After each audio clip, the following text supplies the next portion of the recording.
That which you love, you spend time with. What you love, you spend time with. And we want to remind you of the wonderful benefit of stopping your day and meeting with God. How crazy is it, sweet church, that the God of the universe wants to meet with you? No, he don't want to meet with you. He wants to be with you. He wants to have you come by and say, hi, how you doing, and in some obligatory fashion. He wants to be with you all the time. He's, like Susie said to her friend, he's crazy about you.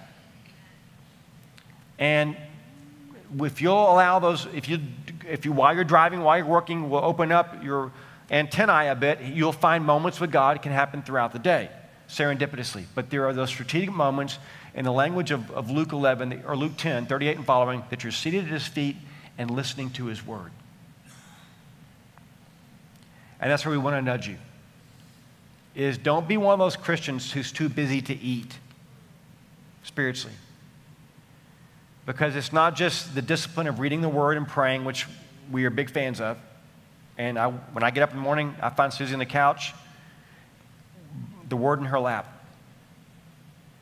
She's with the word every morning, with the Lord in the word.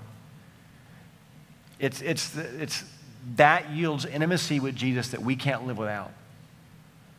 So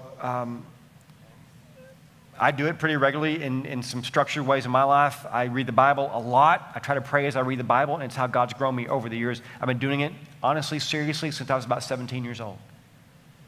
I've read the Bible not every day of my life since then, but most days since I was 17. And it's just how I grow. It's how I love Jesus. I did it today. In the afternoon, I went and sat on the front porch, opened up, got 2 new Bibles yesterday. Woo! I just can't have too many Bibles. He has like 7,200 I just love Bibles. I love Bibles. And I love opening a Bible fresh and starting over in a new translation and seeing what God's going to say this time. The font gets larger, though. Anyway, yeah, the fonts. That was really rude. Oh my gosh, I'm telling the story. Okay, so I took a picture. I haven't sent it to my children yet because I don't know if it's... Oh, don't know. Yeah, I'm going to tell this one. So the other day I walk in and this is your fault because you don't have any lights in our house. I have lamps. I like ambiance. I like the lamps on, not the overheads. The overhead is too harsh, especially first thing in the morning. So it wasn't first thing in the morning. The sun was out. And I walk into our kitchen table, and Will is sitting there with the Bible out, and he has his McDonald's coffee there, and I'm noticing there's something weird he has on his readers, which he pushes up, way up here on the bridge of his nose. We gotta get going. Anyway, and he has a headlamp on, the kind that you hike with, you know, and I'm like, what? I can't see. It's so dark in our house because Mood Woman over here wants it so dark. It's like we're like gypsies. It's like scary dark. And so the overhead, we must not even have an overhead. Oh, there were windows, 3 big windows right next door. I want to meet with Jesus, so I have to wear a headlamp so I can see the word. 2 days later, you went and bought new Bibles. True? Yeah, it's the same font, though. Font keeps getting bigger and bigger. Sorry, it was funny. Anyway. Go ahead. The moment's gone. It's all yours. No, I love Read this. the Bible. I love this about my husband. He really does, literally, there are Bibles all over our house. For every 5th book, it's a Bible. And I open it up, and I can't read what he's written because I can't read his handwriting, but there's a date. God, forgive my pagan swine wife for her many sins. It's scribbled in, it's written in, it's prayed over.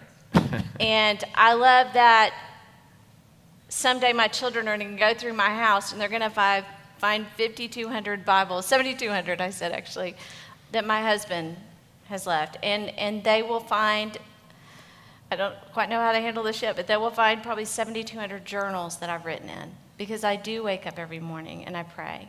And I tell God everything, and I pour my heart out to him. And for me, journaling is about writing out my prayers to God and my thoughts to God. And I love looking back a year ago and saying, oh my gosh, God, you were so faithful. Some of my mornings are spent simply looking back at what he has already done for me or been for me. And I think I've told y'all about this, but I have this 2-pen method where I write in ballpoint pen out my prayers, and then if I read something in Scripture, I'll take a felt tip pen that's a different color, and I'll write the verse in there with kind of embedded in the prayer. So I can look through all my journals at my two-pen dialogue, and I can see God speaking to me and me speaking to him, and him speaking to me and me speaking to him, and this is years and years of dialogue. And what is it reflective of is relationship. That's it. It's relationship. And that relationship doesn't happen without time. And it doesn't happen without white space in your life.